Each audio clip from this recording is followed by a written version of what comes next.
नमस्कार, स्वागत है आपका जीएस फोरम ऑफिशियल में। हर रोज की तरह से रात को 9:30 बजे आप हमारे साथ लाइव हैं और इस 500 टॉपिक की बेहतरीन सी श्रृंखला में आज का जो क्लास है क्लास 4 है। आप देख सकते हैं स्क्रीन पर दिखाई दे रहा है। सभी लोग जुड़ जाएंगे और एक बार चैट में हमें बता देंगे सभी लोग फटाफट कि मेरी वॉइस और मेरा वीडियो दोनों आप सबको क्लियर है। ऑडियो और वीडियो दोनों जल्दी से कंफर्म करेंगे सभी लोग फटाफट, और अपने सभी दोस्तों को बता देंगे कि आज क्लास थोड़ी सी लेट शुरू हुई है, लेकिन कभी कभी लेट और कभी कभी पहले, ये प्रकृति का नियम है, इसी के हिसाब से चलना है। बहुत बढ़िया, चैट आप लोगों की शुरू हो जाए फिर लाइव क्लास का शुरुआत किया जाए, क्योंकि लाइव का मतलब ही है कि हम जिंदा हैं और जिंदा हैं तो हम जिंदा दिखेंगे। दिखना जरूरी है, आप जिंदा हैं तो जिंदा दिखना जरूरी है। बहुत बढ़िया, मानवेंद्र जी नमस्कार और शिखर पांडे जी नमस्कार। सभी लोग खूब खुश रहें। गुड इवनिंग, प्रणाम सभी लोगों को। भाई आइए शुरुआत करेंगे बेहतरीन सी सीरीज में, बेहतरीन सा टॉपिक। और खास बात ध्यान रहे कि जिन लोगों को ये लगता है कि आपने तो बहुत पढ़ा है, कभी साहब टेस्ट दे करके देखिएगा। पढ़ना अलग है और टेस्ट देना अलग है। असलियत का पहचान तब होता है जब टेस्ट आप देते हैं। नॉलेज तो बहुत आपके पास है। आपको याद है कि अकबर के पापा का नाम हुमायूं था, तो हुमायूं था, बदलेगा थोड़ी ना। लेकिन परीक्षा में यही आएगा ऐसा जरूरी नहीं। वो बाबर के पापा का नाम पूछेगा और अब बताओ कि याद है कि नहीं है। तो इस प्रकार से शुरू करते हैं। जैसा कि आप सब जानते हैं कि ये हमारी 500 टॉपिक की सीरीज है और इसमें हम लोग history, polity, geography, economy, science और ये सारा का सारा हम लोग कवर कर रहे हैं। एक एक टॉपिक सभी सब्जेक्ट से लिए जाते हैं और प्रत्येक दिन 5 हम लोग टॉपिक कवर करेंगे। बहुत ही बेहतरीन टॉपिक, एक एक करके। पहले मैं इस क्लास का थोड़ा ओवरव्यू आपको दे दूं। पॉलिटी से यदि हम बात करें तो यहाँ पर क्या है भाई, फिनांस कमीशन है, वित्त आयोग के बारे में बात करेंगे। हिस्ट्री से बात करें तो एकता प्रणाली के बारे में बात करेंगे। यदि साइंस से बात करेंगे तो पूर्ण आंतरिक परावर्तन के बारे में बात करेंगे। यदि इन्वायरमेंट कह लीजिए, ज्योग्राफी कह लीजिए, तो यहाँ से क्योटो प्रोटोकॉल के बारे में बात करेंगे। और इकोनॉमी कह लीजिए तो लॉरेंज कर्व के बारे में बात करेंगे। ये टॉपिक हम डिस्कस करने जा रहे हैं इस क्लास में। जो लोग हमारी क्लास को देखते हैं, डेफिनेटली हमें आपसे एक उम्मीद होती है कि आप क्या करेंगे, आप हमें कमेंट करके बताएंगे कि क्लास में आपको कितना समझ में आ रहा है और कितना नहीं। प्रियांशु गौतम हैं, विकास बाग हैं, निश्चय चौहान हैं, हेमलता जी हैं, कुंवर अली जी हैं, आदिनाथ भार्गव हैं, प्रिया यादव हैं, प्रियांशी सिंह हैं, शिखर पांडे हैं। आप सभी लोगों का बहुत बहुत स्वागत है क्लास में। और इस स्वागत के साथ ही हम अपने टॉपिक को शुरुआत करते हैं। We are going to discuss about the एकता सिस्टम। हिस्ट्री का पहला टॉपिक है एकता प्रणाली, उसके बारे में बात करेंगे। क्लास कंप्लीटली बाइलिंगुअल होगी। मैं एकता प्रणाली के बारे में बात शुरू करूं उससे पहले मैं चाहता हूं कि मैं आप लोगों को दिल्ली सल्तनत का एडमिनिस्ट्रेशन बता दूं कि साहब एडमिनिस्ट्रेशन कैसा था। तो दिल्ली सल्तनत के प्रशासन के बारे में जब हम बात करेंगे तो दिल्ली सल्तनत की जब हम बात करते हैं, याद रखिएगा, तो सबसे टॉप पर जो बैठा हुआ था ये था सुल्तान। सुल्तान के अंदर सारी की सारी शक्तियां निहित थी। याद रखेंगे, sultan was the centre of power. सुल्तान के अंदर सर्वोच्च शक्तियां निहित थी और ये केंद्र का सबसे बड़ा अधिकारी था सुल्तान। सुल्तान से ऊपर कोई नहीं था। कहते हैं ना कि आप अपने सल्तनत के सुल्तान हैं, तो सुल्तान अपनी सल्तनत का सुल्तान था और इससे ऊपर कोई नहीं था। सुल्तान ने राज्य को आसानी से चलाने के लिए क्या कर रखा था, राज्य को छोटे छोटे हिस्सों में बांट रखा था और एक हिस्से को हम नाम देते थे इक्ता। और इस इक्ते का जो जिम्मेदार अधिकारी था उसे कहते थे इक्तेदार। इसी सिस्टम के बारे में हम आपको आज पढ़ाएंगे, इक्तेदार। तो याद रखेंगे, इक्ता का मतलब ऐसे आप समझ सकते हैं जैसे कि आज के डेट में जो यूपी, एमपी, बिहार इस टाइप से प्रोविंसेस बने हुए हैं, मुगल काल में यही क्या थे, सूबा थे। और सूबे में कौन बैठता था, सूबेदार बैठता था। लेकिन यहां दिल्ली सल्तनत में कौन बैठता था, इक्तेदार बैठता था। और इसके बाद जब हम इससे नीचे बढ़ते हैं तो जो प्रदेश हैं वो किस में बटे हैं, जिलों में। और जो जिले हैं वहां पर बैठता है जिलाधिकारी आज। और उस समय ये होता था शिक, और शिक में बैठता था कौन, शिकदार। याद रखेंगे, शिकदार बैठता था, डिस्ट्रिक्ट मजिस्ट्रेट टाइप का अधिकारी शिकदार होता था। और जब इससे नीचे बढ़ते हैं तो परगना होता था, और परगने में आप जानते हैं कि आमिल बैठता था, करोड़ी बैठता था। और उसके बाद गांव होता था, और गांव में खुद, मुकद्दम और चौधरी, राय और राव बैठते थे। तो इस प्रकार से दिल्ली सल्तनत का एडमिनिस्ट्रेशन हायरार्की यही थी। अब इसमें समझना है कि जो इक्तेदारी सिस्टम थी वो क्या कह रही है और कैसे काम करती थी, जरा वो समझेंगे। ये सब आपके परीक्षाओं में हूबहू पूछे जाते हैं, तो इसलिए आप एकदम से इसको अपने दिमाग में सेट कर लीजिएगा, काम आएगा। आइए जरा समझते हैं क्या कहा जा रहा है साहब, बहुत ध्यान से समझना है एक एक पॉइंट को, और कमेंट भी करते रहना है। मैं आपसे पूछूं या नहीं पूछूं, कमेंट करके आप अपनी बात को बढ़ाते रहिए, भरोसा रखिए, आपको कमेंट करते रहना है और अपनी बात को पहुंचाते रहना है। चलिए बहुत बढ़िया। क्या कहा जा रहा है कि the administrative position in Delhi सल्तनत, दिल्ली सल्तनत के दौरान जो प्रशासकीय पद थे उनके बारे में जरा समझेंगे।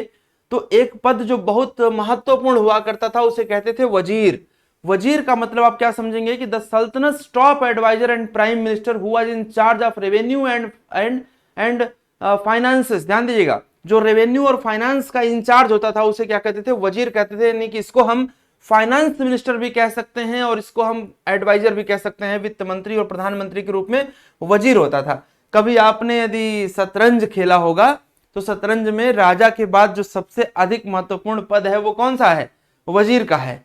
तो वजीर का मतलब है कि राजा का जो प्रमुख सलाहकार है वो वजीर है। याद रखिएगा, दिल्ली सल्तनत में सुल्तान के पास जो प्रमुख सलाहकार और प्रधानमंत्री के रूप में होता था वो कौन होता था, वजीर होता था। ठीक है, आगे बढ़ते हैं।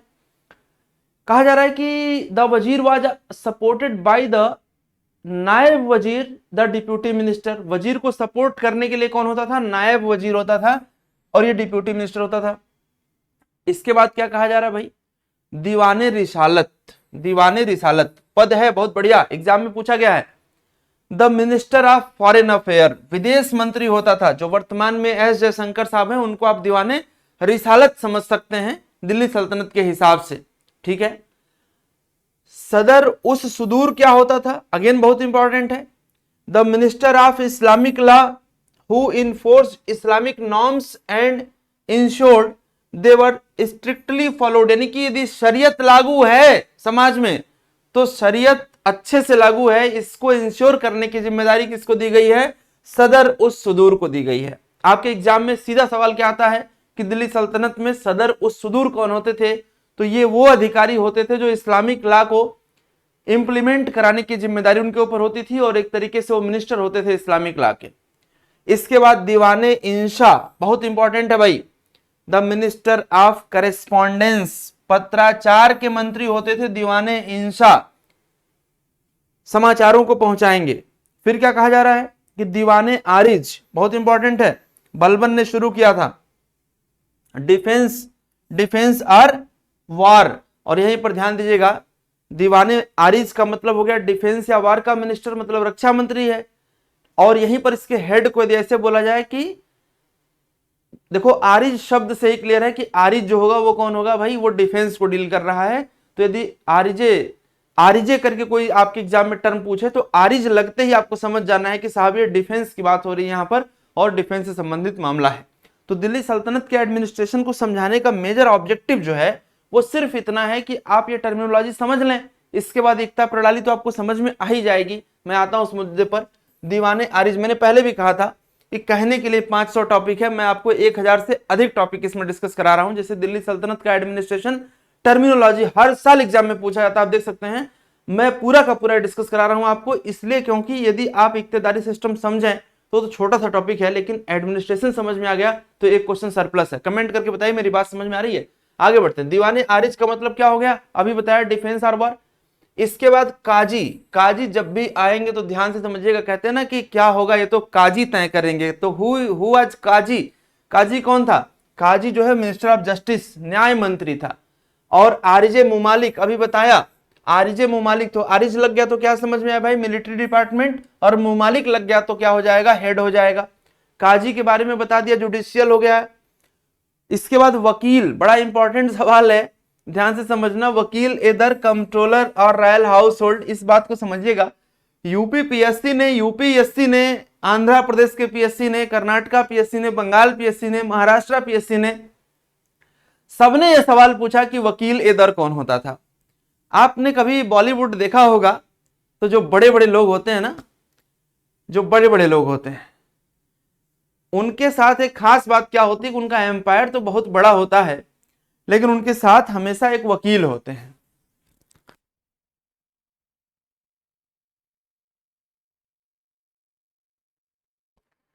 आप लोगों ने कभी देखा होगा ना कि बॉलीवुड में बड़े बड़े कंट्रोलर हैं तो उनके साथ दो चार क्या चलते हैं, वकील चलते हैं।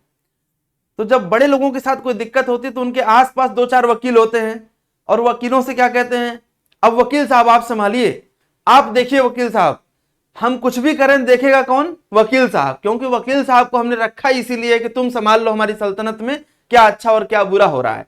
तो जो रॉयल दरबार होता था उसकी पूरी जिम्मेदारी किसके ऊपर दे देते थे, वकील साहब के ऊपर दे देते थे। तो यहां से आप लोगों को याद रखना है कि वकील ए दर, इनकी जिम्मेदारी होगी कि रॉयल हाउस होल्ड कैसे चल रहा है। मेरी बात को गंभीरता से समझना, एग्जाम में पूछा जा चुका है भाई। यदि आपसे पूछा गया कि रॉयल दरबार में कौन देखेगा कि क्या व्यवस्था है, व्यवस्था समझते हैं, कमेंट करके बताइए कि व्यवस्था क्या होती है रॉयल दरबार में। जब सुल्तान का मन कर रहा है कि आज की शाम रंगीन हो तो व्यवस्था क्या होती है, उसे कैसे देखना है, ये जिम्मेदारी किसकी होगी, वकील ए दर की होगी। यानी कि रॉयल हाउस में सब कुछ सिस्टमेटिक है कि नहीं, ये जिम्मेदारी किसकी होगी, वकील ए दर की होगी। और यूपीएससी ने बढ़िया से पूछा आपसे, यूपीपीएससी ने बढ़िया से पूछा, सभी परीक्षाओं ने पूछा है, याद रखिएगा वकील ए दर क्या है। आइए आगे बढ़ते हैं। अगला इंपॉर्टेंट सवाल है बरीद ए मुमालिक। आपको पता है, यदि आप के मन में ख्याल है ना कि आप पाकिस्तान ऑक्युपाइड कश्मीर को कैप्चर कर लेंगे, बलूचिस्तान को कैप्चर कर लेंगे, यदि इजराइल को लगता है कि हम ईरान के अंदर कुछ भी कर देंगे, गाजा के अंदर कुछ भी कर देंगे, लेबनान के अंदर कुछ भी कर देंगे, तो इसका एकमात्र कारण जानते हैं क्या है, जासूसी। दुनिया का इतिहास उठा करके पढ़ लीजिएगा, जिस दिन आपको ये क्लियर हो जाएगा कि जासूसी सब कुछ है, उस दिन आपको समझ में आएगा कि जिसके पास अच्छे जासूस हैं वो दुनिया में कुछ भी कर सकता है। तो बहुत क्लियर सी बात है कि जो बरीद ए मुमालिक हैं, ध्यान समझिएगा, क्या कहा जा रहा है कि the head of state news agency, news का मतलब समाचार और समाचार का मतलब जासूसी,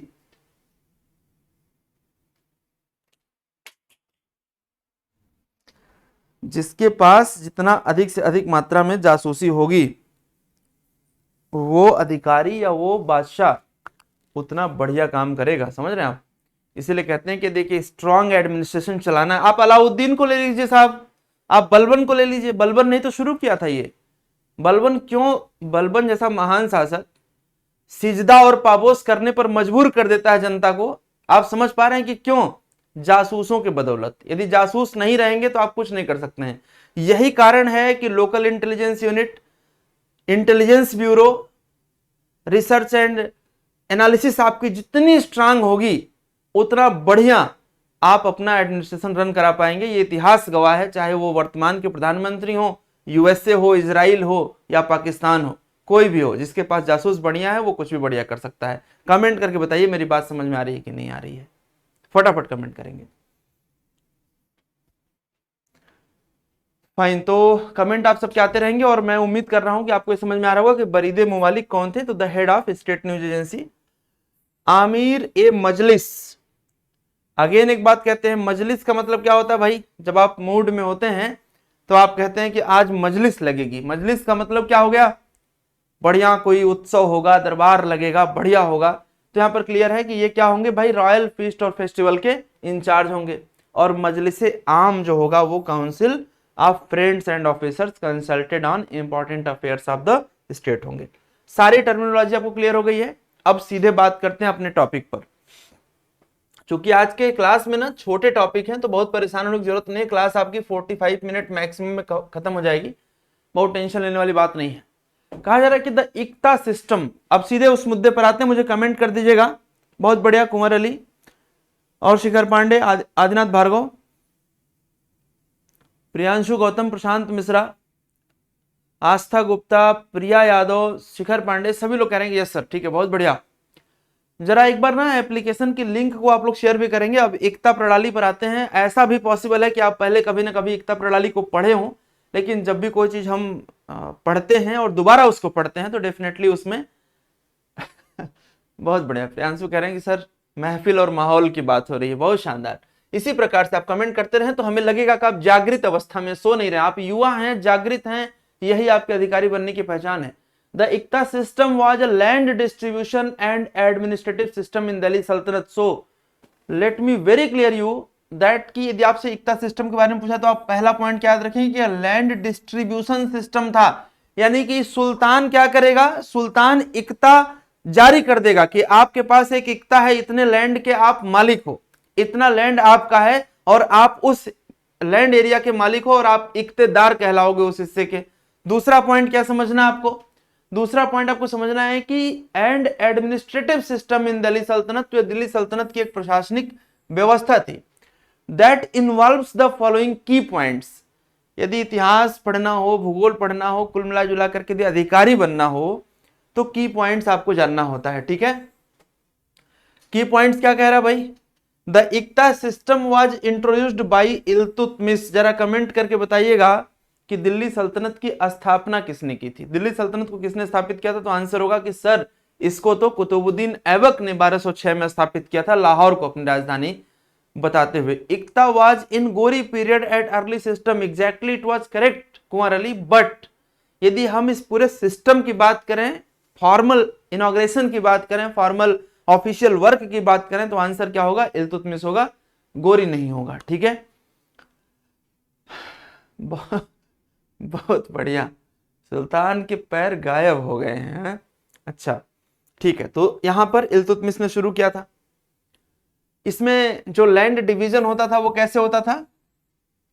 एक बहुत ही बड़े और एक बहुत ही छोटे, दो अलग अलग हिस्सों में इक्ता का डिवीजन किया जाता था। और जो डिस्ट्रीब्यूशन करते थे, ध्यान से समझिएगा, कहा जा रहा है कि the iqtas were given to the sultan's nobles officers and soldiers, यानी कि जो इक्ते दिए जाएंगे वो सुल्तान के नोबेल्स, मतलब जो उसके बड़े अधिकारी हैं उनको, जो सुल्तान के ऑफिसर्स हैं उनको, और सिपाहियों को दिए जाएंगे। यानी कि छोटा इक्ता हो सकता है, बड़ा इक्ता हो सकता है और बहुत बड़ा इक्ता हो सकता है।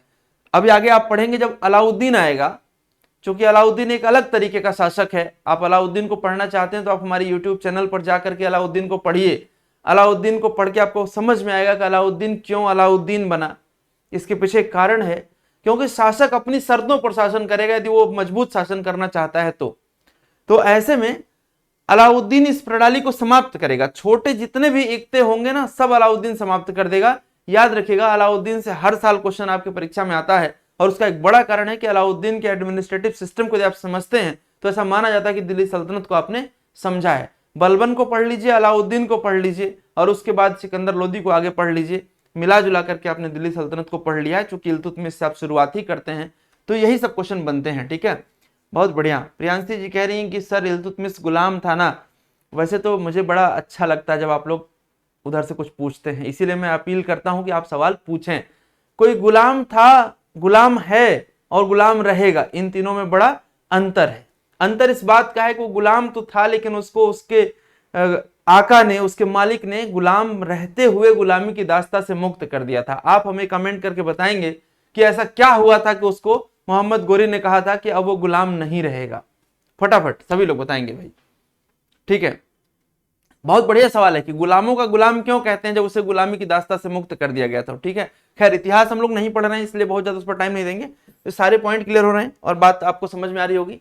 अब बात करते हैं आय की। तो the iqta system provided an agrarian system, ध्यान दीजिएगा, इक्ता सिस्टम एक एग्रेरियन सिस्टम को प्रोवाइड करता था, and allowed the ruling class to earn income without being permanently attached territory. And second point की इक्तादार कौन होता था? तो द एडमिनिस्ट्रेटर और इक्तावाज ऑफ इक्तावाज कॉल्ड इक्तेदार। तो इक्तादार कौन होता था भाई? इक्तादार जो होता था, जो वहां का प्रशासक होता था। और क्या कहा जा रहा है कि जो इसको हम मुक्ति भी कह सकते हैं, ध्यान दीजिएगा, मुक्ति या फिर ये मुक्ता भी होता था, ठीक है ना, मुक्ति या मुक्ता एग्जाम में भी पूछा गया है, तो मुक्ति भी कह सकते हैं, मुक्ता। The iqtedar was responsible for the general administration and earning from the land. जो हिस्सा आपको दिया गया है, जैसे जब इल्तुतमिश को दिल्ली सल्तनत का सुल्तान बनने का मौका मिला, तो आपको मालूम होगा कि वह कहाँ का इक्तेदार था जी। जरा कमेंट करना, महेंद्र यादव जी, राहुल कुमार यादव जी, आस्था गुप्ता जी, आदिनाथ भार्गव जी, कुंवर अली जी, सभी लोग जरा एक बार कमेंट करिए कि जब बदायूं को दिल्ली सल्तनत का सुल्तान बनाया गया तो ही वाज इक्तेदार ऑफ कहां का था? फटाफट जल्दी से कमेंट करेंगे। बहुत बढ़िया, गुलाम से शादी भी कर देते थे। अरे भाई एकदम क्लियर है। चलिए इस पर बाद में बात होगी, क्योंकि अभी बात करने में क्लास स्ट्रेंथ बढ़ जाएगी ना, क्लास लेंथ बढ़ जाएगी। आइए आगे बात करते हैं, ठीक है। इक्ता के टाइप्स की बात कर लेते हैं। तो ध्यान दीजिएगा कि there were two types of iqtas, दो प्रकार के इक्ताज होते थे।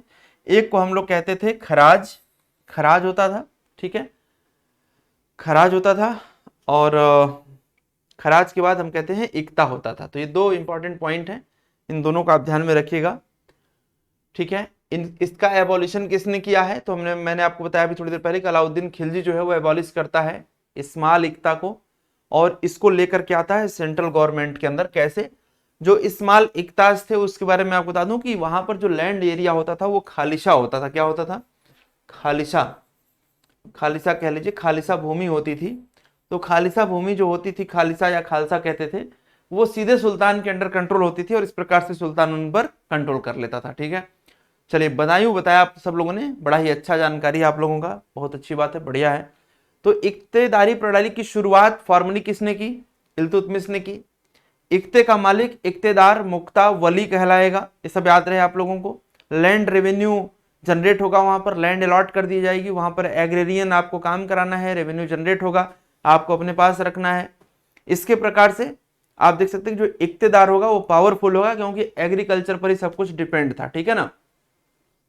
हाँ बहुत बढ़िया, प्रियांशु ने कहा कि काबिलियत के हिसाब से शादी पक्की। एग्जैक्टली यही मैं कहना चाह रहा था कि यदि आप काबिल हैं तो शादी तो आपको, आप सोचो, आप समीक्षा अधिकारी की परीक्षा टॉप कर जाओ, रैंक 1 आपकी आ रही है, और आप अभी आपकी शादी नहीं हुई है, तो आप देखिए आपके पास फोन आने शुरू हो जाएंगे बड़े बड़े अधिकारियों के, बड़े बड़े, आप यूपी में पीसीएस टॉप कर जाओ, एसडीएम बन जाओ।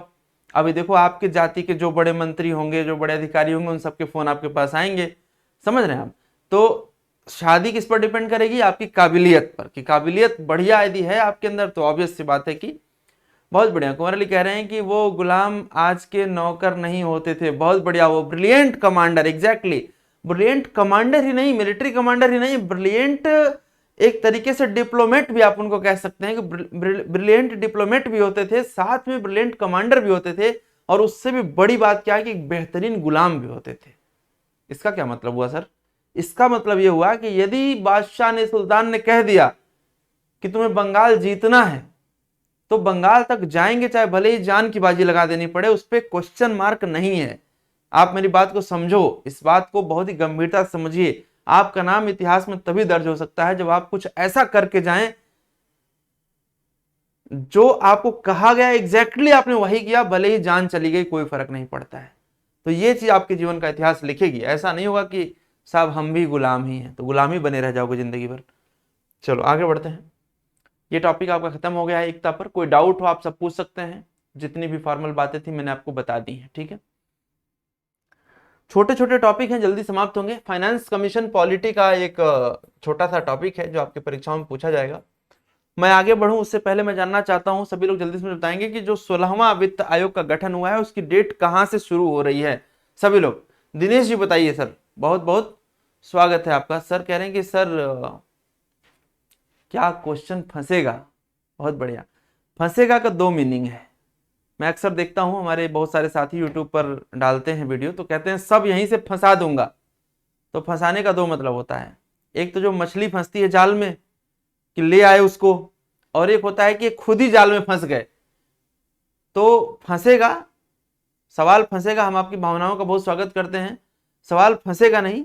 सीधे सीधे मान के चलो कि इसी क्लास से जो टॉपिक हम आपको डिस्कस कर रहे हैं ना, चाहे जिस लेवल पर एग्जामिनर जाकर के क्वेश्चन बना दे, आपका क्वेश्चन सही होगा, इसकी 100% गारंटी है। और प्रीवियस ईयर पेपर उठा के देख लीजिए कि क्या इक्तेदारी से सवाल आया है कि नहीं, मनसबदारी से आया है कि नहीं, जागीरदारी से आया है कि नहीं, जमींदारी से आया है कि नहीं, ये आप देख लीजिए।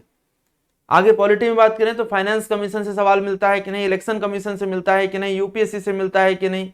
तो क्वेश्चन तो 100% मिलेंगे, आप बस रेगुलर रहें और कंसिस्टेंट रहें, यही एकमात्र इलाज है। आइए बढ़ते हैं आगे, बाकी लोग भी कमेंट करें भाई। 2025 से मानवेंद्र जी कह रहे हैं, रेखा जी कह रहे हैं 2025 से, बाकी लोग भी बताएं, सभी लोग बताएं भाई। फाइनेंस कमीशन 16वां जो चालू हो रहा है, कमेंट करते रहेंगे, देखेंगे। फाइनेंस कमीशन के बारे में बेसिक बातें करेंगे। बहुत सीधी सी बात है कि यूपी, एमपी, बिहार, नागालैंड, त्रिपुरा, मणिपुर, मिजोरम, लद्दाख, जे&के, उत्तराखंड, गुजरात, सब लोग टैक्स दे रहे हैं। किसको? इनकम टैक्स के रूप में हम सीधे पैसा दे रहे हैं केंद्र सरकार को।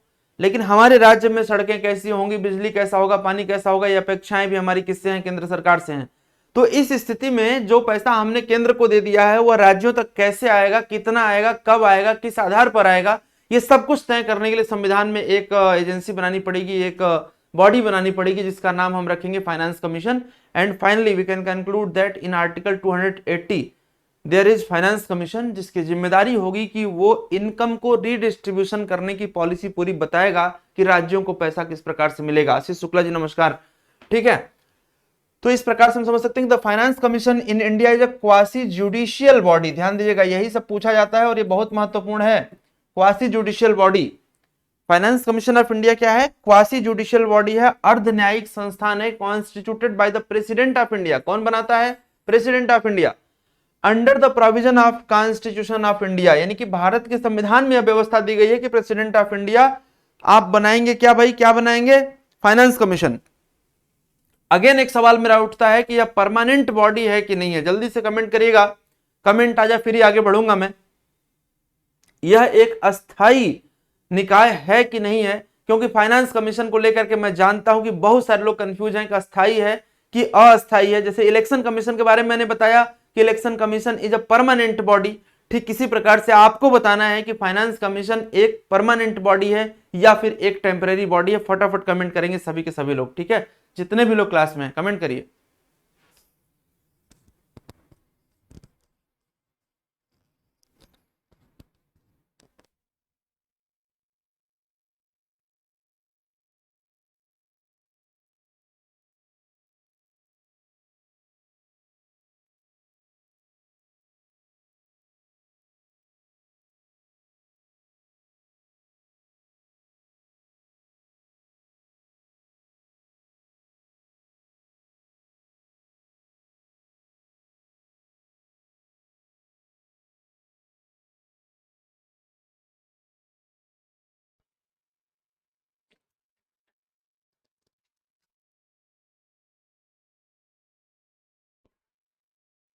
आवाज आ रही है?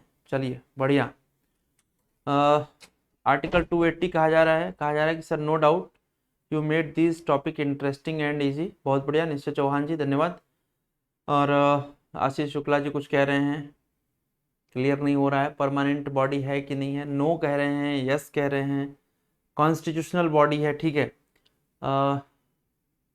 परमानेंट बॉडी नहीं है, आस्था गुप्ता जी कहना है, आशीष शुक्ला जी कहना है कि सर अस्थाई है।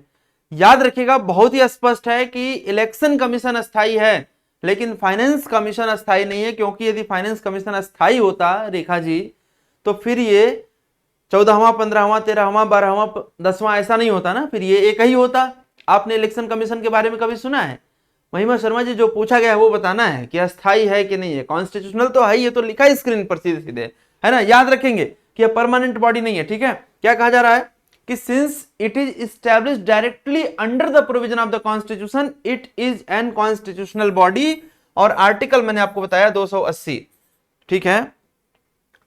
क्या कहा जा रहा है कि it is not a permanent body, यह एक अस्थाई निकाय नहीं है और भारत के राष्ट्रपति हर 5वें वर्ष पर या उससे पहले, ओहो ध्यान दीजिएगा, प्रीलिम्स का बहुत बढ़िया सवाल है कि भारत के राष्ट्रपति निश्चित रूप से हर 5वें वर्ष पर गठन करेंगे, तो निश्चित रूप से नहीं, या उससे पहले, बहुत बढ़िया सवाल है, या उससे पहले जब भी वे आवश्यक समझेंगे वित्त आयोग का गठन कर सकते हैं। प्रीलिम्स का टेक्निकल सवाल है, फंसा देगा एग्जाम में, फिर पेपर देने के बाद कहेंगे कि सर इतना टेक्निकली हमने सोचा तो नहीं था, तो नहीं सोचा था तो फिर तैयारी कैसे होगी भाई।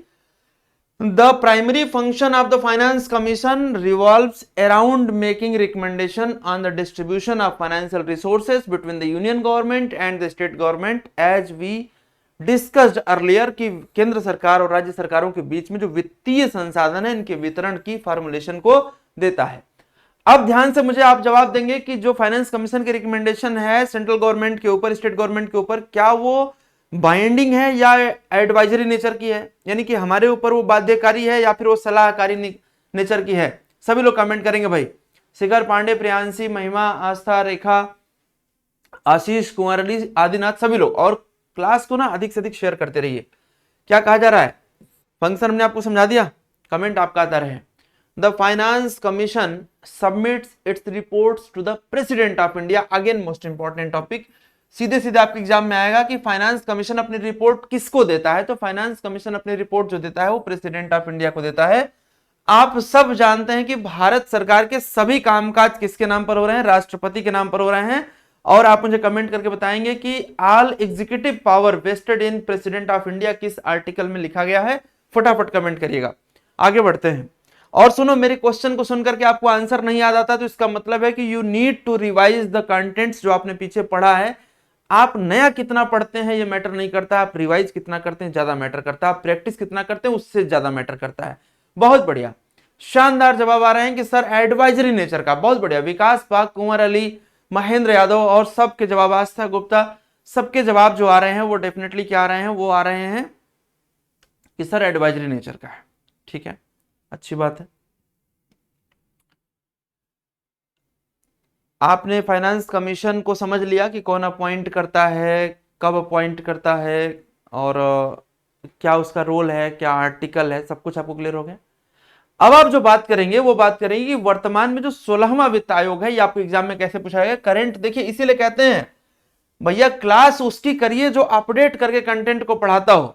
ऐसा नहीं है कि हम आपको 10 साल पुराना कंटेंट उठा करके पढ़ा देंगे। आज की क्लास के लिए आज कंटेंट तैयार होता है, इसका मतलब जो भी अपडेट होगा वो इसमें मेंशन होगा। ठीक है, so you can rely, you can believe, you can trust on us. हाँ ठीक है, मतलब कभी कभी unfortunately slip of tongue, slip of mind या कुछ और हो जाए तो बात अलग की है, अदरवाइज आप भरोसा कर सकते हैं। 16वें वित्त आयोग की बात हम करेंगे। The government of India has established the 16th finance commission under the article 280 clause 1 of the constitution. Doctor Arvind Panagariya appointed as chairman. आपसे मैंने एक सवाल पूछा था जो आप बता नहीं पाए थे, गलत बता रहे थे, माफ करिएगा। आप गलत बताए थे, आपने कहा था 2025 कुछ समथिंग बताया था। याद रखेंगे कि 1 अप्रैल 2026 2026 यहां से शुरू हो रहा है 16th finance commission from 1 April 2026। This is the time right. So 16वां फाइनेंस कमीशन स्टार्ट। बहुत बढ़िया आदिनाथ, बिल्कुल सही बताया आपने अभी जाकर के, शानदार जवाब आपने दिया है। ठीक है, सो 53, बहुत बढ़िया। आस्था जी 54 नहीं 53 है। प्रियांशु जी ठीक बता रहे हैं और राखी जी ठीक बता रही, कुंवर अली जी ठीक बता रहे हैं, शिखर पांडे, महेंद्र यादव, कुंवर अली, बहुत बढ़िया। बड़ा अच्छा लगा आपका ये जवाब सुन करके। जरा सा एक बात और बताइएगा कि प्रेसिडेंट के पास एक और पावर है जिसे आप कहते हैं कि वो पार्डनिंग पावर है, मतलब क्षमादान की शक्ति है, वो किस आर्टिकल में वो भी बताइएगा। और जो 54 है वो क्या है, वो इलेक्शन की बात करता है प्रेसिडेंट की। तो सब तो आप लोग समझ ही रहे हैं, बढ़िया है। ठीक है आदिनाथ, बहुत बढ़िया, आगे बढ़ते हैं, देखा जाएगा क्या कहा जा रहा है। तो फाइनेंस कमीशन के बारे में सब कुछ बता दिया। एक और इसमें एंगल है जो अभी डिस्कस करने की जरूरत नहीं है। जैसे कई बार यूपीएससी की हम यदि बात करें, यूपीएससी मतलब आईएएस की बात करें, आईएएस मेंस की, आईएएस प्री की बात करें, तो कई बार वहां पर एक प्रश्न बनता है कि फाइनेंस कमीशन जो रेवेन्यू डिस्ट्रीब्यूशन की बात करता है वो किन आधारों पर करता है। तो आधार क्या क्या है वो देखिए, आपकी समीक्षा अधिकारी में या यूपी के पीसीएस में डेफिनेटली रिलेवेंट नहीं है प्रीलिम्स एग्जामिनेशन के अंदर, इसीलिए मैंने उसको हाइड कर दिया, कोई मतलब नहीं उसका। ठीक है, बहुत बढ़िया, 72 is the correct answer. Adinath आगे बढ़ते हैं। आपने हिस्ट्री और पॉलिटी के टॉपिक को समझ लिया है। अब साइंस का एक बेहतरीन सा टॉपिक है, बेहतरीन सा टॉपिक है और बड़ा हाई यील्ड है, ध्यान देंगे। हाई यील्ड टॉपिक ही मैं आपको पढ़ा रहा हूं जहां से एग्जाम में सीधे सीधे सवाल बनेंगे। आप मुझे कमेंट करके बताइए कि यदि आप कोई प्रीवियस ईयर क्वेश्चन देखते हैं तो क्या आपको नहीं लगता है कि हाई यील्ड क्वेश्चन यही वाले होते हैं।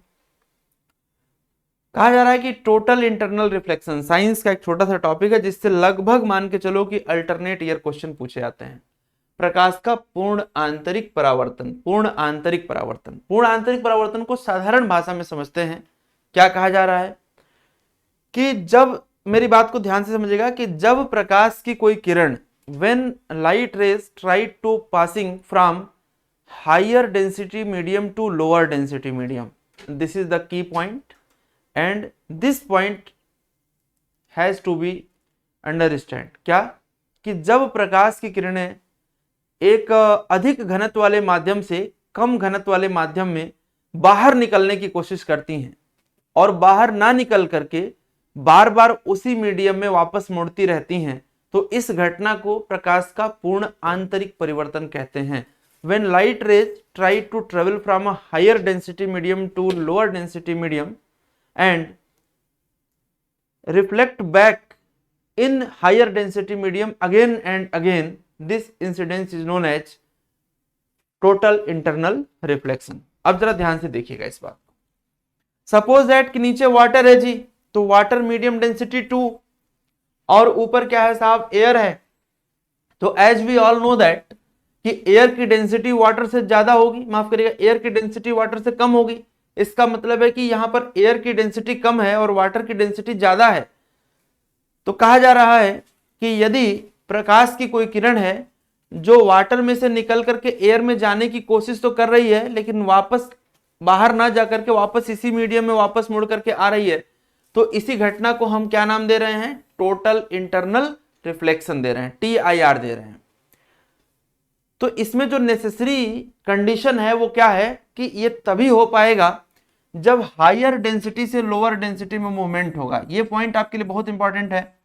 हायर डेंसिटी से higher density to lower density movement होगा।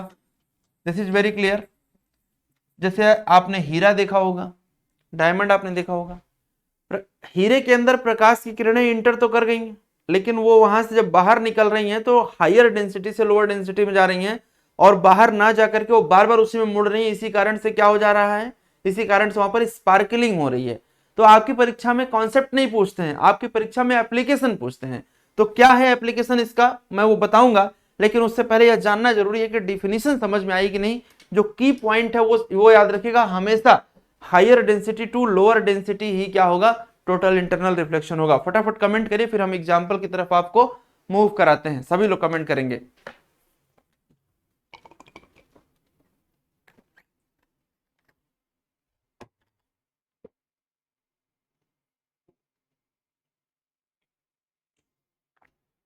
जवाब देते रहेंगे और ये जो इमेजेस लगे हुए हैं जरा इनको ध्यान से देखिए और सोचिए कि चारों क्या हैं। यदि पॉसिबल हो तो प्लीज कमेंट भी करिएगा ये चारों क्या हैं, क्योंकि इसका उसे ऑप्टिकल फाइबर में होता है इसका यूज। बहुत बढ़िया, बहुत बहुत बढ़िया कोरली। चलिए भाई देखेंगे। पहली इमेज जो आपके सामने लगी हुई है वो डायमंड की है, सोलो डायमंड है, बड़ा महंगा मिलता है। कभी आपका एंगेजमेंट वगैरह शादी में होगा तो आप खरीदने जब जाएंगे ना, हालांकि ये पूछ लीजिएगा कि शादी में आपको भी डायमंड ही मिलेगा कि ऐसा तो नहीं कि आपको गोल्ड मिल जाएगा और आप डायमंड दे देंगे, क्योंकि आजकल तो रिश्ते सारे प्रोफेशनल हो गए हैं। फिर भी यदि आप बहुत ही ज़्यादा इमोशनल हैं तो आप डायमंड खरीदिएगा, और डायमंड खरीदेंगे तो आपको दिखेगा कि सोलो डायमंड होगा, है ना। सोलो डायमंड होगा तो इस प्रकार से आप देखेंगे चमकता हुआ दिखाई देगा। तो ये चमक क्यों है, TIR के कारण है। हीरे का जो चमकना है वो TIR के कारण है। जो ये आपको दिखाई दे रहा है ये क्या है भाई, ये ऑप्टिकल फाइबर है। क्या है, ये ऑप्टिकल फाइबर है, प्रकाशिक तंतु है। और ऑप्टिकल फाइबर के अंदर ध्यान से मेरी बात को समझना, डेटा, साउंड एंड लाइट, इन तीनों का ट्रांसमिशन हो सकता है और ये सब एग्जाम में आता है। ठीक है,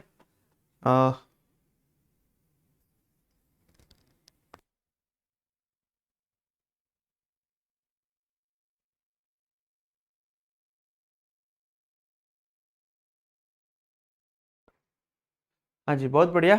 और हाँ, नरिंदर सिंह कपानी ने इसको डिस्कवर किया था। ठीक है, और जो ये सड़क आपको दिखाई दे रही है, इस सड़क पर जब आप जा रहे हैं तो यहां से देखिए आगे जो है वो क्या दिखाई दे रहा है साहब, आगे जो है वो पानी दिखाई दे रहा है, वाटर। वाटर यानी कि सड़क तो है लेकिन आगे पानी है। इसका मतलब है क्या, सड़क पर सच में पानी है? आंसर होगा नहीं सर, पानी तो नहीं है सर। यहां पर क्या है, ये मिराज है। मिराज का मतलब है धोखा, मिराज। इसी को हिंदी में कहा गया मृग तृष्णा। मृग तृष्णा, मृग की प्यास। रेगिस्तान में दूर से हिरन देखता है, उसे लगता है कि पानी है, जब नजदीक जाता है तो वहां पर पानी नहीं है, रेत है। यह प्रकाश की घटना जिसे आप कहते हैं टोटल इंटरनल रिफ्लेक्शन। याद रखिएगा, बड़ा इंपॉर्टेंट और बड़ा ही मजेदार कहानी है। मृग तृष्णा तो समझ में आया कि मृग तृष्णा मतलब हिरन की प्यास है, वो रेगिस्तान में पानी खोज रहा है और ये प्रकाश के पूर्ण आंतरिक परावर्तन के कारण वहां पर पानी दिख रहा है। लेकिन जब जंगल में इसी को मृग मरीचिका कहा गया, क्यों कहा गया? क्योंकि सीता जी को वो हिरन जो है वो दिखाई देता है और वो कहती हैं, क्या कहती हैं भाई, कि हमें वही हिरन चाहिए। तो रावण अपने मामा से क्या कहा था कि ऐ मामा मारीच तू मृग बन जा, मैं साधु बन के जाता हूं, आने जाने में देर नहीं, सीता को हर के लाता हूं। मिराज, वो हिरन नहीं, धोखा था, मिराज था। यही कॉन्सेप्ट है फिजिक्स में। समझ आ रही बात आप लोगों को? कमेंट करिएगा। अब यहां पर मिराज आपको समझ में आ गया है। तो जब मिराज समझ में आ गया कि यह धोखा है, तो किसके कारण से है? TIR के कारण से। ठीक है, और ये वाला जरा देखिए, बड़ा तकलीफ दे होता है भाई। इमेज ही आपको बता रही है कि एक छोटा सा डिवाइस, देखिए आप समझ पा रहे होंगे, एक छोटा सा डिवाइस माउथ के रास्ते, जो आपका फूड पाइप है उसके रास्ते इस प्रकार से आपके पेट और आपके लीवर तक ये सब कुछ, इसको ऐसे आपके अंदर इंसर्ट किया जाएगा और इमेजिंग करी जाएगी। स्क्रीन पर देखा जाएगा कि इंटेस्टाइनल ट्रैक में कहां पर प्रॉब्लम है। इसीलिए कभी भी इंटेस्टाइन की प्रॉब्लम आ गई, लीवर की प्रॉब्लम आ गई, तो इंडोस्कोपी जब होता है ना, इंडोस्कोपी, तो बड़ा ये तकलीफ देह होता है। हालांकि इसकी लेटेस्ट टेक्नोलॉजी उतनी तकलीफ देह नहीं है, लेकिन फिर भी इंडोस्कोपी जो है वो परेशान करता है। इसीलिए कोशिश ऐसा करें कि हम अपनी दिनचर्या को ऐसा रखें कि इंडोस्कोपी, कोलोनोस्कोपी, अल्ट्रासाउंड, ये जो आपका MRI है, इन सब चीज़ों से थोड़ा फुर्सत मिले, क्योंकि है तो किरणें ही, है तो इंस्ट्रूमेंट ही। फिर भी ठीक है, यदि समस्याएं हैं तो कर क्या सकते हैं। तो इसका मतलब है कि इंडोस्कोपी क्या है भाई? ये इंडोस्कोपी है। तो हमने आपको TIR पर 4 बातें बताई हैं, और मैं दावे के साथ कह सकता हूं, आप इतिहास उठा के देख लेना UPPCS का, इसके बाहर कोई क्वेश्चन बन ही नहीं सकता है, क्योंकि जो बन सकता है मैंने सब कवर कर दिया है। इंडोस्कोपी, TIR, और साथ में हीरे का चमकना, मिराज फॉर्मेशन, और ऑप्टिकल फाइबर में डेटा, साउंड या लाइट का ट्रांसमिशन। एक घटना और है जो आपके एग्जाम में पूछी जाती है कभी कभी देखा होगा आप लोगों ने, 4 व्हीलर गाड़ियों के जो फ्रंट के विंडशील्ड होती हैं, जो शीशे होते हैं, जो ड्राइवर के सामने होते हैं, कई बार एक्सीडेंट वगैरह के केस में वो चटक जाते हैं। चटकने का मतलब ऐसा लगता है किसी ने पत्थर मार दिया है। ऐसा आपको भी लगता होगा कि जैसे ही आप उसको छुएंगे वो टूट जाएगा। नहीं, किसी ने लिखा है कि इतना टूटा हूं कि छूने से बिखर जाऊंगा, तो ऐसा लगता है कि छुओगे तो बिखर जाएगा। तो उस पर जब लाइट पड़ती है तो बड़ा चमकता है, तो वहां पर भी TIR होता है। ऐसा कोई क्वेश्चन एग्जाम में कभी कॉन्सेप्चुअली पूछें तो you will have to be ready for that particular answer. Intestine के लिए तो रास्ता कहीं और से मिलेगा। बहुत बढ़िया। क्या करना चाहते हो भाई? इंटेस्टाइन देखना है तो क्या चीड़ फाड़ करके देखेंगे क्या? कहीं और से कह रहे रास्ता मिलेगा। चलिए, हाँ ठीक है, सही है। इंटेस्टाइन के लिए चाहे स्मॉल इंटेस्टाइन से एंटर करो, चाहे लार्ज इंटेस्टाइन से एंटर करो। लार्ज से करोगे तो कोलोनोस्कोपी होगी, स्मॉल से करोगे तो इंडोस्कोपी होगी। बढ़िया है, साइंस की नॉलेज इसी प्रकार से बढ़ती रहे। हमारी शुभकामनाएं आप लोगों को। क्योटो प्रोटोकॉल, ठीक है, क्योटो प्रोटोकॉल क्या कह रहा है भाई? बहुत बढ़िया। क्योटो प्रोटोकॉल में जो बहुत सारे फ्लैग्स लगे हैं, ये बता रहे हैं कि दुनिया के ये ताकतवर लोग हैं, दुनिया के ताकतवर लोग हैं। जब हिंदुस्तान जैसा देश बैलगाड़ी चलाता था तो ये लोग रेलगाड़ी चलाते थे, और जब हम हाथ से चरखा चलाते थे तो ये फैक्ट्रियों में धागे बनाते थे। तो जब इन्होंने रेलगाड़ी चलाई तो धुआं निकला होगा, जब इन्होंने फैक्ट्रियां लगाई तो धुआं निकला होगा। तो इस प्रकार से जब हम फैक्ट्रियां लगा रहे हैं और हम रेलगाड़ी चला रहे हैं तो आपको परेशानी ज्यादा है। खैर, ये कहना थोड़ा सा गलत है, परेशानी आपको ही ज्यादा नहीं है। यदि क्लाइमेट चेंज होगा तो परेशानी हमें भी है। ऐसे में ये ख्याल आया हम लोगों को 1992 के आसपास, और उस दिशा में हम लगातार प्रयास करना शुरू किए।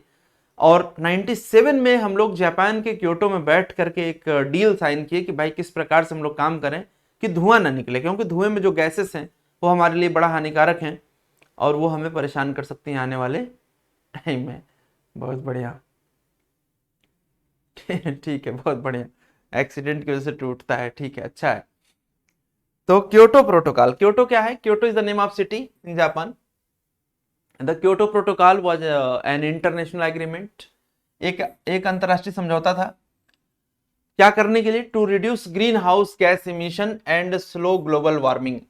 ग्लोबल वार्मिंग को स्लो करने के लिए और जो ग्रीन हाउस गैस इमिशन था उसको कम करने के लिए। तो ग्रीन हाउस गैस इमिशन क्या है आप जानते हैं, ऐसी गैसें जिनके अंदर क्षमता है गर्मी को पकड़ करके पर्यावरण को गर्म कर देने की, उन्हें ग्रीन हाउस गैस कहते हैं। और आप सबको मालूम है कि यदि वो मात्रा में कम इमिट होंगी तो हमारा पर्यावरण जो है वो कम गर्म होगा। तो कौन कौन सी वो गैसें हैं वो भी हम देखेंगे, लेकिन क्योटो प्रोटोकॉल यही था, इसी चीज को कम करना था। इसे देखिए, व्हेन इट वाज अडॉप्टेड, तो the Kyoto protocol was adopted in Kyoto Japan on December 11 1997। और फिर कहा जा रहा है कि ये क्या था, तो हमने आपको बता दिया ग्रीन हाउस गैस के लिए। ये देखेंगे कि कैसे काम करता है, तो काम करता है, यहां पर ध्यान देंगे कि क्लीन डेवलपमेंट मैकेनिज्म पर काम करता है और साथ में ज्वाइंट इंप्लीमेंटेशन पर काम करता है। दोनों आपके एग्जाम में पूछा गया है कि ज्वाइंट इंप्लीमेंटेशन और क्लीन डेवलपमेंट मैकेनिज्म किस प्रोटोकॉल का हिस्सा है, तो आंसर होगा क्योटो प्रोटोकॉल का। साथ में मिलकर काम करेंगे। कब से ये लागू हुआ है, ये क्वेश्चन यूपीपीसीएस ने बहुत बार पूछा है। 16 फरवरी 2005 को लागू हुआ, याद रखिएगा। And when it was replaced, तो याद रखिएगा कि नवंबर 2016 में ये रिप्लेस हुआ है किससे? पेरिस एग्रीमेंट से। हालांकि इसका सेकेंड फेज जो है वो ऑफिशियली 2021 तक लागू था, लेकिन याद रखना है कि 2016 में जब पेरिस एग्रीमेंट 15 में साइन हो गया था, तो उसके बाद ये काफी अहम पॉइंट है, रिप्लेस कर दिया गया। ठीक है, अब सवाल उठता है कि पेरिस एग्रीमेंट क्या है सर? तो सर पेरिस एग्रीमेंट आपको जो पढ़ना है, ध्यान देंगे,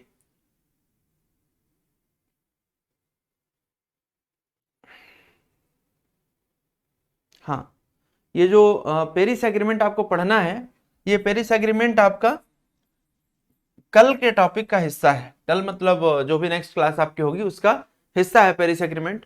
और बड़े ही आप कह सकते हैं कि भरोसे के साथ मैं ये बात कह रहा हूं कि यदि आप ये सीरीज लगातार देख रहे हैं तो आपको आइडिया लग गया होगा कि टॉपिक किस तरीके से इंटर रिलेटेड हैं और वो एक पूरी समझ आपको दे रहे हैं। जैसे हमने क्योटो प्रोटोकॉल डिस्कस किया, अगली क्लास में हम पेरिस एग्रीमेंट डिस्कस करेंगे, फिर मॉन्ट्रियल प्रोटोकॉल, फिर उसके बाद किगाली एग्रीमेंट। तो हर टॉपिक का एक पर्टिकुलर रिलेवेंसी आपका बनता चला जाएगा। इसलिए 500 टॉपिक पूरा करने के बाद आप इस पोजीशन में होंगे कि स्टैटिक नेचर के जो भी सवाल बनते हैं आपकी परीक्षाओं में आपको असुविधा नहीं होगी। ठीक है, अब ये लास्ट पॉइंट है क्योटो प्रोटोकॉल के बारे में कि जो इसमें गैसेस रखी गई हैं वो कौन सी गैसेस रखी गई हैं? कार्बन डाइऑक्साइड रखा गया है, मीथेन रखा गया है, नाइट्रस ऑक्साइड रखा गया है, हाइड्रोफ्लोरोकार्बन, परफ्लोरोकार्बन और सल्फर हेक्साफ्लोराइड रखा गया। ठीक है, तो ये सारी बातें आपको पता होनी चाहिए। अब ये लास्ट टॉपिक है आई थिंक, क्योंकि आपने हिस्ट्री पढ़ लिया, आपने पॉलिटी पढ़ लिया, आपने ज्योग्राफी और एनवायरनमेंट का टॉपिक पढ़ लिया। अब आपको क्या पढ़ना है?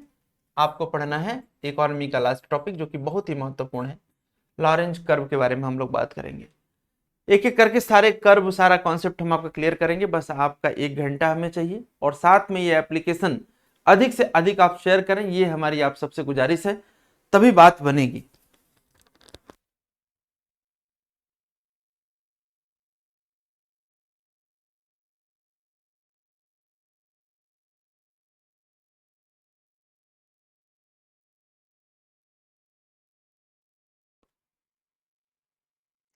कुछ कमेंट करते रहे आप लोग, ठीक है। बहुत बढ़िया, आप लोगों के कमेंट पढ़ पढ़ के काफी अच्छा लगता है।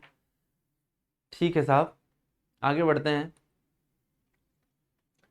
देखेंगे लास्ट टॉपिक है लॉरेंज कर्व की बात करी जा रही है, Lorentz curve and Guinea coefficient. तो जो लोग टॉपिक गिन गिन के क्लास पढ़ते हैं ना, उनको मैं बता दूं, ऐसा नहीं है, 5 टॉपिक कहने के लिए है, टॉपिक बहुत सारे इंक्लूड हैं, तो एक अच्छी रेंज आपकी डेवलप होगी।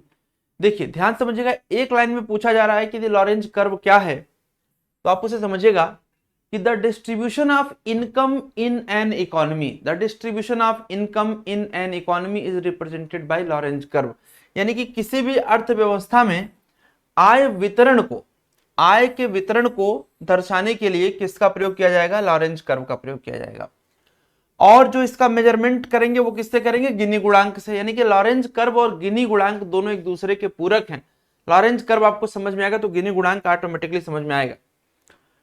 मैं इस इमेज से आपको समझाने की कोशिश करता हूं कि यदि मैं ऐसा मान लूं कि इस एक्स एक्सिस पर इनकम बढ़ रही है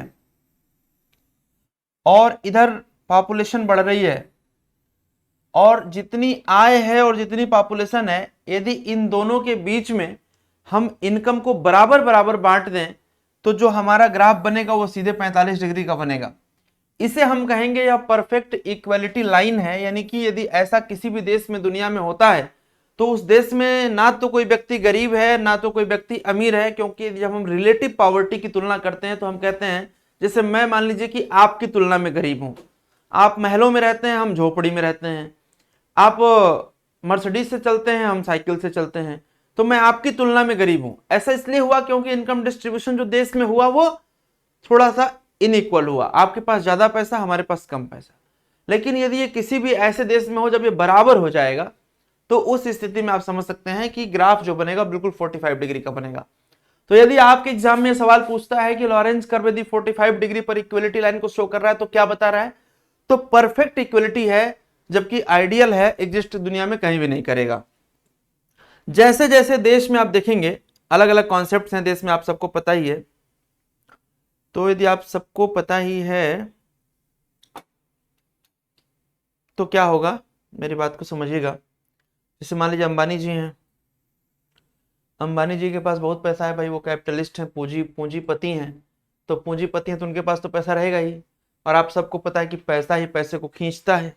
तो जब पैसा पैसे को खींचेगा तो कॉमन सेंस है कि जिसके पास पैसा उसको पैसा आएगा। दुनिया के कई सारे देशों में क्या होगा कि अमीर और अमीर होगा, गरीब और गरीब होगा। और फिर ये जो ये लॉरेंज कर्व है ना, जो ब्लू लाइन से आपको दिखाई दे रहा है, ये जितना ज्यादा नीचे झुकेगा, ध्यान समझना, जितना ज्यादा इस तरफ आएगा वो बताएगा कि इनकम इक्विलिटी उतनी गड़बड़ हो रही है, कम लोगों के पास ज्यादा पैसा है। तो मुझे जरा एक बार कमेंट करिएगा, मेरी बात समझ में आ गई आप सब लोगों को या कोई डाउट है? सभी लोग कमेंट करेंगे, जितने भी लोग क्लास में हैं सभी लोग एक बार मुझे फटाफट कमेंट करेंगे कि मेरी बात समझ में आ रही कि लॉरेंज कर्व क्या बताता है। और लॉरेंज कर्व की मदद से हम क्या निकालते हैं, गिनी गुणांक निकालते हैं। और इस गिनी गुणांक के बारे में हम आपको 2-4 पॉइंट बता दें। देखिएगा, the Guinea coefficient which is derived from Lorentz curve can be used as an indicator of economic development in a country. The Gini coefficient measures the degree of income equality in a population and the Gini coefficient can vary from, ध्यान दीजिएगा ये point बहुत महत्वपूर्ण है, vary from 0 to 1। जो गिनी coefficient है वो 0 से 1 के बीच में वेरी करता है। A Gini coefficient of 0 means that everyone has the same income। ध्यान दीजिएगा, यदि गिनी कोफिशिएंट की वैल्यू 0 है तो सभी के पास समान आय है, और यदि कहा जा रहा है कि ये 1 है तो इसका मतलब है कि represents a single individuals receiving all the income. यानी कि 0 से 1 के बीच में रहेगा। जिस कंट्री का गिनी कोफिशिएंट 0 के नजदीक है वहां पर इनकम इक्विलिटी बराबर है। आशीष शुक्ला जी बताइएगा, शिखर जी आप भी बताइएगा, एक बार फिर से समझने की कोशिश करिएगा। This is the real drawback कि यदि पहले से आपने थोड़ा बहुत हल्का फुल्का भी कहीं से पढ़ा हुआ है तो डेफिनेटली समझने में बड़ी आसानी होती है, लेकिन यदि आप थोड़ा भी मतलब पहली बार पढ़ रहे हैं डेफिनेटली प्रॉब्लम होती है।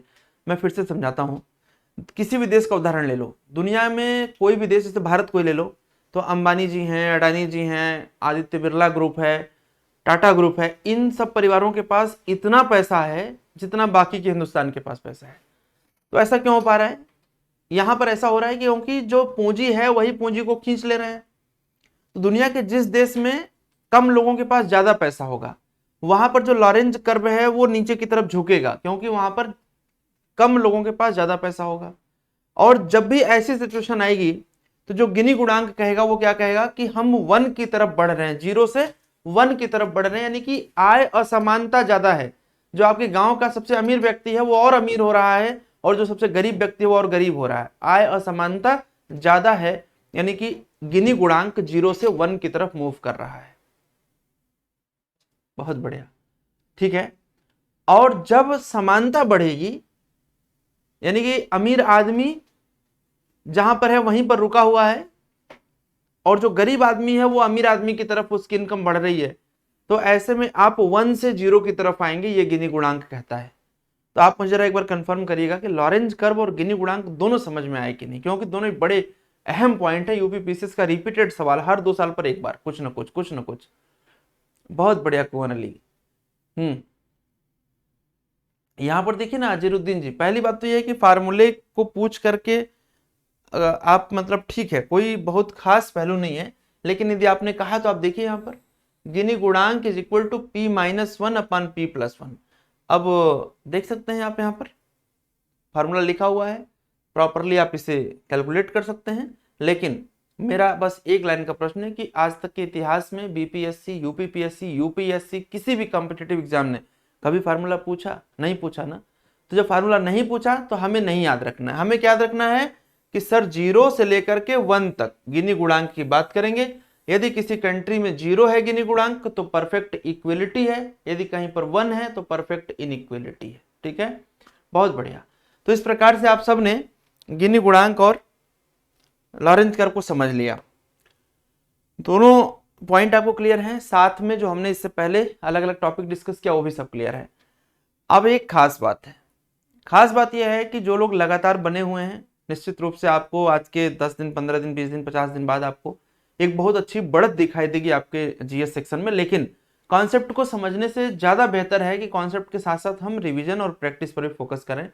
कल का जो हमारा टॉपिक है वो क्या है भाई? द कर्नाटिक वार है, हिस्ट्री का टॉपिक, एंशिएंट मॉडर्न हिस्ट्री का। स्कैटरिंग ऑफ लाइट ये साइंस का टॉपिक है। फिलिप कर्व इकोनॉमी का टॉपिक है। पेरिस एग्रीमेंट जो है ये इकोनॉमी और एनवायरमेंट का टॉपिक है। और स्टेट पीएससी ये पॉलिटी का टॉपिक है। तो इस प्रकार से 5 टॉपिक आप लोग कल फिर डिस्कस करेंगे और मैं उम्मीद कर रहा हूं कि आप लोग बहुत ही अच्छा कर रहे हैं। साथ में एक बहुत ही शानदार, बहुत ही जबरदस्त और बहुत ही बढ़िया डिक्लेरेशन हम आप लोगों के लिए कल शाम तक करेंगे। तो बस एक रिक्वेस्ट आपसे कि एप्लीकेशन को ज़्यादा से ज़्यादा शेयर करिए, उन लोगों तक पहुंचाइए जो पीसीएस और आरओ की, आईएएस की सीरियस प्रिपरेशन करते हैं, काम करते हैं, सेलेक्ट होना चाहते हैं। ठीक है, एक बार फाइनल कमेंट आप सबका आ जाए, अगले 10 सेकेंड तक मैं वेट कर रहा हूँ। तो आप लोग यदि कुछ कहना चाहते हो तो कह सकते हैं और फिर हम लोग मिलेंगे कल की क्लास में। हाँ राइट सर जी, एक रिक्वेस्ट है, पीडीएफ की बैकग्राउंड क्या कह रहे हैं मत कीजिएगा, मतलब देव जी आपकी बात थोड़ी सी और क्लियर हो जाए। सर जी एक रिक्वेस्ट है कि पीडीएफ का बैकग्राउंड ब्लैक मत कीजिएगा। अभी जो आप लोगों को दिख रहा है वो कौन से कलर में दिख रहा है जरा ये बता दीजिए, और क्या आप लोग चाहते हैं वो भी बता दीजिए, क्योंकि है तो naturally green background, green colour में रखा गया है, लेकिन यदि आपको असुविधा हो रही तो आप बताएं, मुझे व्हाइट कर देंगे, कोई इशू नहीं है। ठीक है, सभी लोगों को बहुत बहुत धन्यवाद भाई, सबकी बात हमने सुन लिया, समझ लिया, पढ़ लिया, राइट। ठीक है, फिर आराम से एंजॉय करिए, रिवीजन करिए, नोट्स बनाइए, प्रैक्टिस करिए, प्रीवियस ईयर क्वेश्चन सॉल्व करिए।